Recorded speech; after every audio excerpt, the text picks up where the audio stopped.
Hello students, मैं हूं अभिषेक खंडेलवाल और स्वागत करता हूं आपका ग्रास रूट एजुकेशन चैनल पे।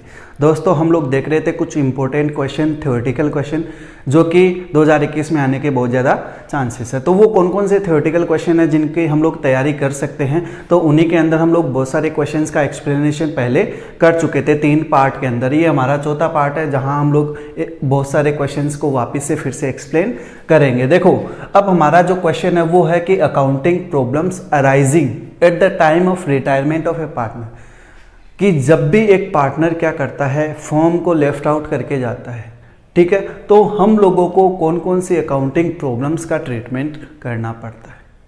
अब इसी क्वेश्चंस को बहुत सारे तरीक़ों से आप लोगों से पूछा जा सकता है कि कौन कौन से ट्रीटमेंट है, उनका नाम बताओ, या एमसीक्यूज आ गए कि एक पार्टनर जब भी रिटायर होता है तो क्या हम लोग ये ट्रीटमेंट करते हैं क्या। इसी तरीके से आपसे बहुत सारे क्वेश्चंस पूछे जा सकते हैं। तो हम लोग देखेंगे कि जब भी एक पार्टनर रिटायर होता है तो कौन कौन से अकाउंटिंग ट्रीटमेंट किए जाते हैं। तो दोस्तों, अगर अभी तक आप लोगों ने चैनल को सब्सक्राइब नहीं किया है तो सबसे पहले चैनल को सब्सक्राइब कर ले और बेल आइकन को भी प्रेस कर दे, ताकि जैसे ही वीडियो अपलोड हो आप लोगों के पास नोटिफिकेशन आ जाए। और इस बार जो पेपर के अंदर 10 नंबर के एमसीक्यूज आने वाले हैं, उन सारे एमसीक्यूज का कुछ कलेक्शन हम लोगों ने किया है, जिसकी पीडीएफ हम लोगों ने बनाई है। अगर आप लोगों को पीडीएफ चाहिए तो आप हमें इंस्टाग्राम पे मैसेज कर सकते हो। हमारी इंस्टाग्राम आईडी है ग्रास रूट एजुकेशन, तो हम आप लोगों को वो पीडीएफ प्रोवाइड करवा देंगे, ठीक है। तो देखो कौन कौन से एडजस्टमेंट करने पड़ते हैं, ठीक है, जब एक पार्टनर रिटायर होता है तब। सबसे पहला है calculation of new profit sharing ratio और गेनिंग रेशियो,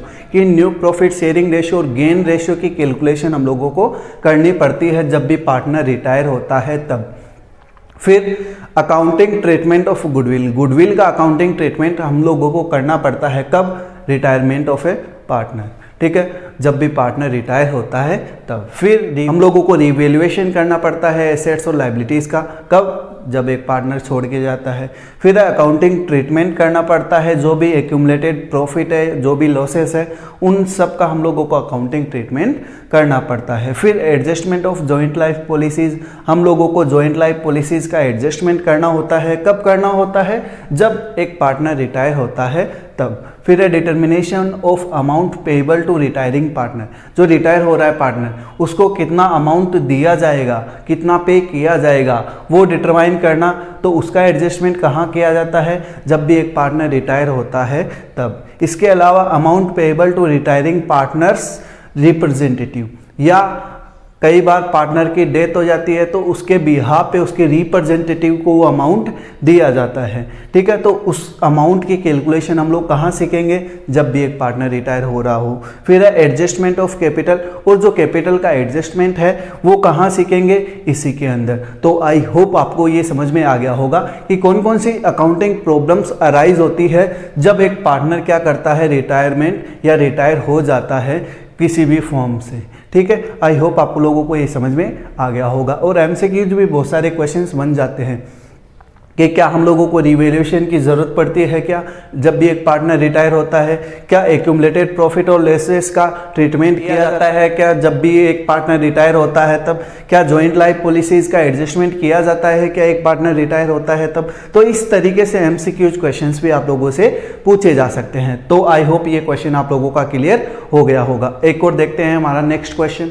अब हमारा नेक्स्ट क्वेश्चन है कि जो फाइनेंशियल स्टेटमेंट है एनपीओ के, वो कौन कौन से होते हैं, या एनपीओ के फाइनेंशियल स्टेटमेंट कौन कौन से होते हैं। अगर हम लोग बात करें कॉमर्शियल ऑर्गेनाइजेशन की, तो कॉमर्शियल ऑर्गेनाइजेशन के अंदर जो उसके फाइनेंशियल स्टेटमेंट होते हैं वो हमारे होते हैं ट्रेडिंग P&L वगैरह, बैलेंस शीट वगैरह, कैश फ्लो वगैरह, फंड फ्लो वगैरह, नोट टू अकाउंट्स, ये उनके फाइनेंशियल स्टेटमेंट होते हैं।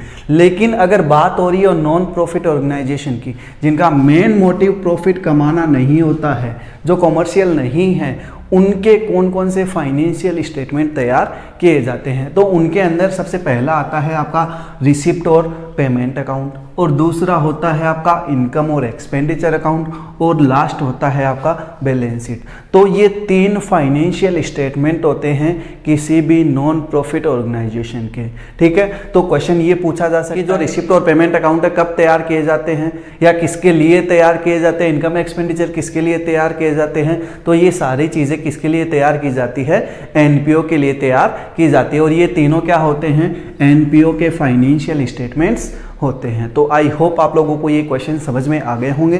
फिर भी अगर कोई डाउट रहता है तो आप हमें कमेंट के माध्यम से पूछ सकते हैं। तो दोस्तों, अगर आप लोगों को क्वेश्चंस की इन्फॉर्मेशन पसंद आई हो तो वीडियो को लाइक करें, चैनल को सब्सक्राइब करें और दोस्तों के साथ शेयर जरूर करें। Thank you.